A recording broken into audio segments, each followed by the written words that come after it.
క్రైస్తవుడా, విశ్వసించు, నువ్వు సాధారణమైన వ్యక్తివి కాదు. నీ ప్రాణం తీసే అధికారం రోగానికి లేదు. నీకు ప్రాణం పోసే అధికారం టాబ్లెట్లకు లేదు.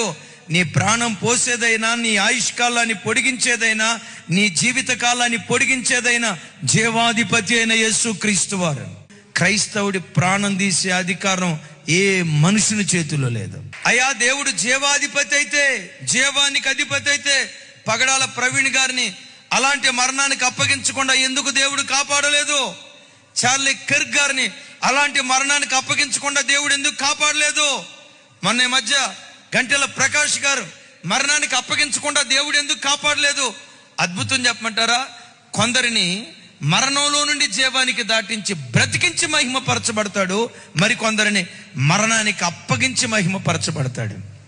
పగడాల ప్రవీణ్ గారు వారు బ్రతికున్న దినాల్లో ఎన్ని హృదయాలను కదిలించారో నాకు తెలియదు, కానీ ఎన్ని వేల మందికి దేవుని వాక్యాన్ని ప్రకటించాడో నాకు తెలియదు, కానీ ఆయన చనిపోయిన తర్వాత అమెరికా నుండి ఆస్ట్రేలియా వరకు ప్రపంచ దేశాల్లో కోట్ల కొలది హృదయాలను కదిలించి యేసుక్రీస్తు తట్టు త్రిప్పాడు. యేసే నిజ దేవుడు, యేసు తప్ప మరొక దైవము లేదు, పరలోకానికి ఏకైక మార్గం అది యేసుక్రీస్తు వారేనని ఆయన చనిపోయిన తర్వాత కోట్ల హృదయాలు ప్రభు తట్టు త్రిప్పబట్టడానికి ప్రభు కృప చూపించాడు. ఆయన జీవం ద్వారా ఎంత మహిమపరచబడ్డాడో, పగడాల ప్రవీణ్ గారు బ్రతికున్న దినాల్లో ప్రభు ఎంత మహిమపరచబడ్డాడో, ఆయన చనిపోయిన తర్వాత అంతకంటే ఎక్కువగా ప్రభు మహిమపరచబడ్డాడు.